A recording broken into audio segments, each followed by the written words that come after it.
have the crews, the fans out there watching us, people's family. You know, it's just a fun atmosphere. Great. You know, he's definitely taking the next step. He's putting passes in places where only the receiver can catch it. You know, going against Stacy, Cage, all them every day, and you'll have tight coverage, and Brad is putting it right on the money. Do you think this offense helps him, and why?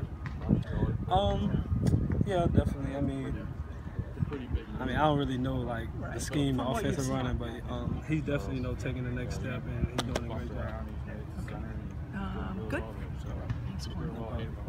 FOOTBALLVILLE here with Cornell, star cornerback. Corn, you played basketball in high school, right? Yeah. You miss playing basketball, man? Tell us. Yeah, I miss it. You miss it? I watch it all the time. That's pretty much all I watch. But I feel like I made the right decision. What were you, point guard? Yeah, point guard. Yeah.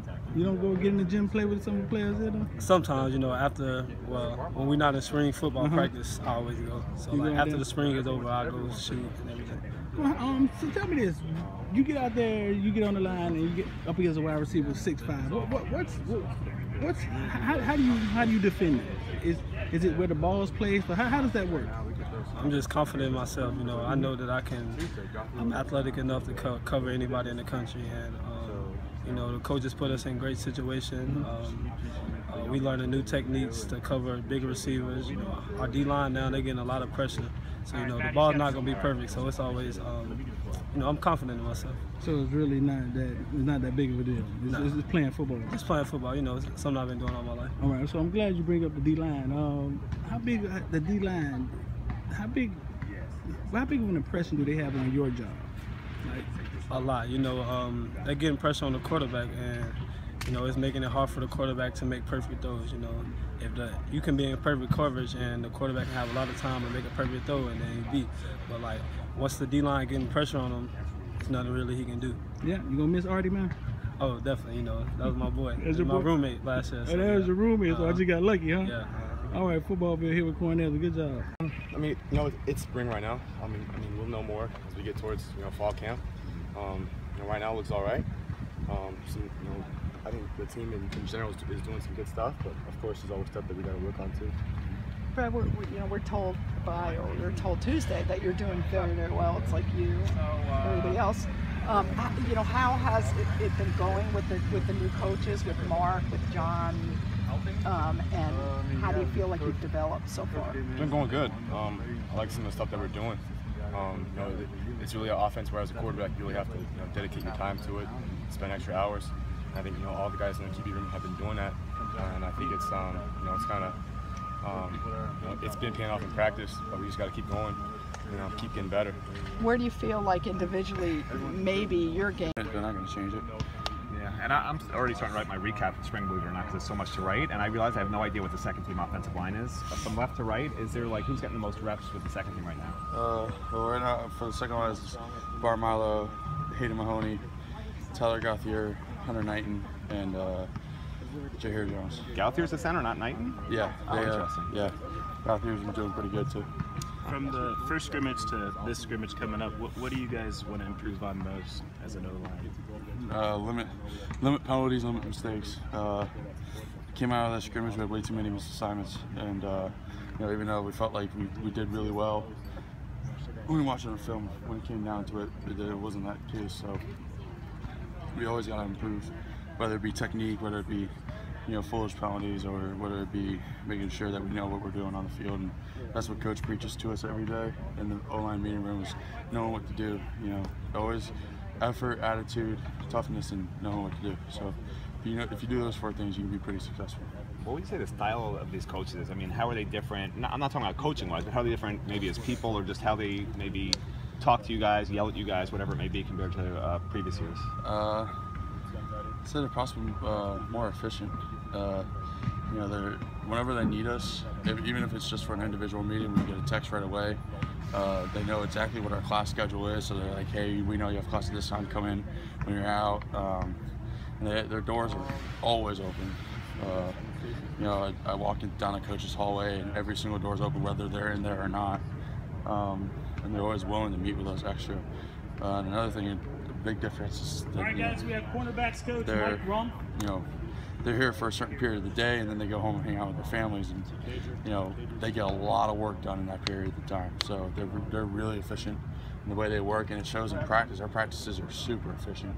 You know, there's not a period where we're just straight tired, and then we go into a period that's a hard period and we're not moving. You know, we're consistently moving, but we're not. You know, we're moving at such a high pace and level that we don't really have time to think. You know, oh wow, we're tired. Like, no, we're just focused on the next thing, and they're really efficient in the way they move. Standard, where I think they think that this is the standard, but we have so much higher standards than what they expect for themselves. Really? I think that's a shocking thing that's they're shocked by as far as the standard that we're setting for them. You know, they can go and have a great day, and you know, when we go and watch the film, it's not such a great day because we're grading them so hard, correct? So we're helping them understand, A, the standard is higher, B, we're not going to let down on that standard. So wherever a kid falls within that, they understand that, they do well. If they don't, they struggle on the field as well. When they're in there and you're applying the standard, and you're saying, wait a second, like what are some of the things that they're shocked about? You know, they feel like certain things they did well, and then I go back, okay, you took the wrong step, or you looked at the wrong read, and you totally, you know, made a mistake on that. So it's kind of shocking to them, thinking that they're doing it right when, you know, they just did it half right. So they're taking it though. They're really open to learning. Yeah, it's like we're trying to get them out of what they've known from the past and move forward to the new standard of how we're doing things. And don't question, just go with it. Really? Yes. Mike, I'm sorry I'm jumping in late, so they've already asked you. For you, what has it been like to be out here, finally getting to coach? The last time we talked about it was just, you know, the joy of the recruiting grind. Yes. To get practices in, what has it felt like for you? It's great. Every day I try to bring some type of creativeness and innovative things to my drills and help it relate to my kids being able to play fast at the cornerback position. So that's what I really enjoy. And days when we don't do well, I'm excited because it's a challenge for us to do well that next day. So it's a constant day, you know, grind for me to not only know what I'm doing, but to get guys lined up and teach them to know what they're doing. And with obviously already leaving and graduating, your group has been hit pretty hard. Yes. What have you seen from the kids that are out here now and trying to earn spots, trying to prove themselves? I've seen kids that are really resilient. They, you know, my group is the only group that's been healthy throughout it all, and we aren't really healthy, but we're playing even though we're not. I've seen because they're able to come in and start as freshmen right now, and they've been starting for the past like 3-4 weeks. So you know, just them guys just coming in, being focused, and you know, just ready to grind, and you know, ready to listen and ready to get coached up is the reason why what they at right now. And who are the guys behind them? I guess from the strong side, who's behind me right now is Perry, and behind middle is who's that middle? Juwan?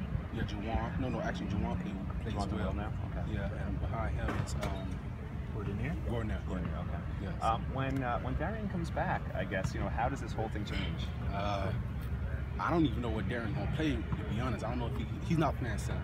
Yeah. I know he's gonna play Michael Willis, so not really sure what he's gonna play as whatever coach feel like he need to be or whatever fits him, and whoever's really not getting it, he needs whatever he need to get. So I don't know, but I'm very excited for him. He's great there, so I'm very excited. So in this defense, Sam is kind of like you said, like a kind of a rover safety. Yeah, and I love it. I really I feel like that's what I'm most likely gonna play.